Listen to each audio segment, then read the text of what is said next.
uffata warqee uffatte gonfoo ulfinaan faayamte mirga ilmaa ishee kan jirtu haadha Gooftaa jaallatamtu.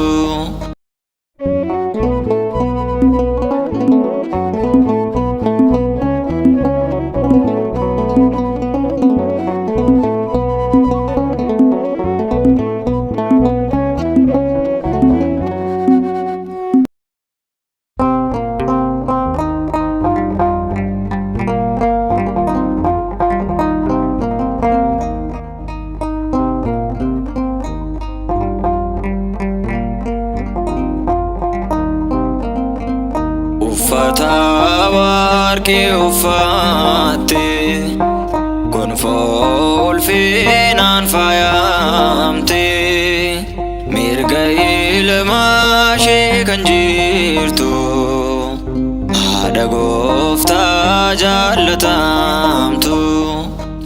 Uffata warqee uffatte gonfoo ulfinaan faayamte mirga ilmaa ishee kan jirtu haadha Gooftaa jaallatamtu.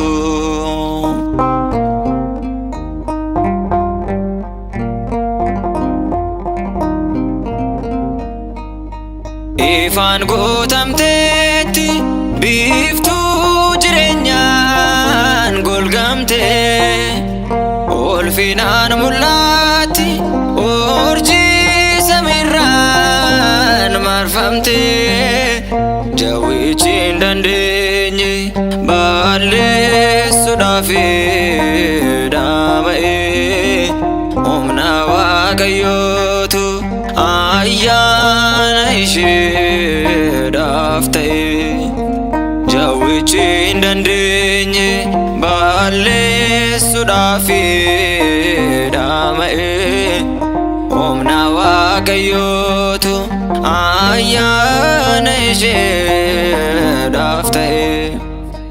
Uffata warqee uffatte gonfoo ulfinaan faayamte mirga ilmaa ishee kan jirtu haadha Gooftaa jaallatamtu.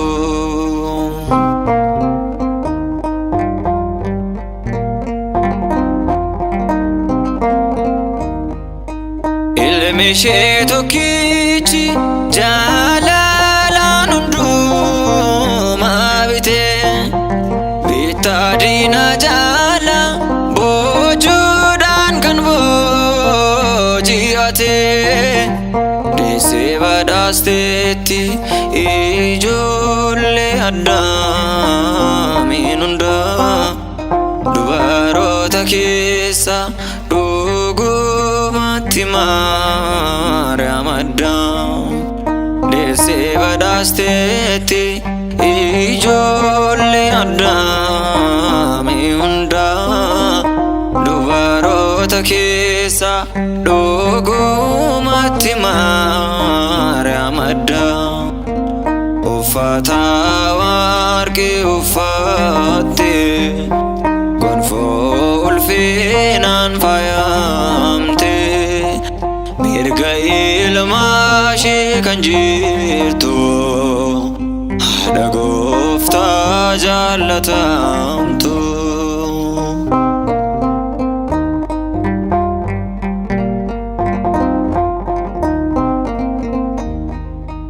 Siqee sibiilaati hoolota isaa kan tiksu yeeyyiin akka nyaanneef daawoo ta'e kan miliksu shirraa dhalaati addunyaa inni fayyise warra amananiif boqonnaa gaarii qopheesse.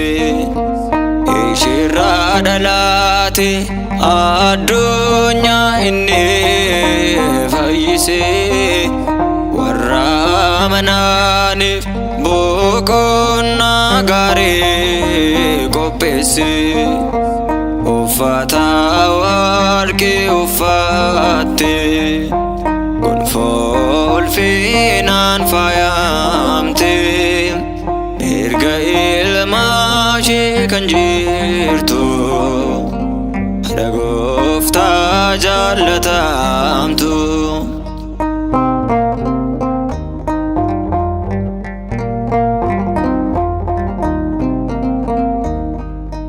Ifaan gootamteetti biiftuu jireenyaan golgamte ulfinaan mul'atti urjii samiirraan marfamte. Jawwichi hin dandeenye balleessuudhaaf dhama'e humna Waaqayyootu ayyaana isheedhaaf ta'e. Jawwichi hin dandeenye balleessuudhaaf dhama'e humna Waaqayyootu ayyaana isheedhaaf ta'e. Uffata warqee uffatte gonfoo ulfinaan faayamte mirga ilmaa ishee kan jirtu haadha Gooftaa jaallatamtu. Uffata warqee uffatte gonfoo ulfinaan faayamte mirga ilmaa ishee kan jirtu haadha Gooftaa jaallatamtu.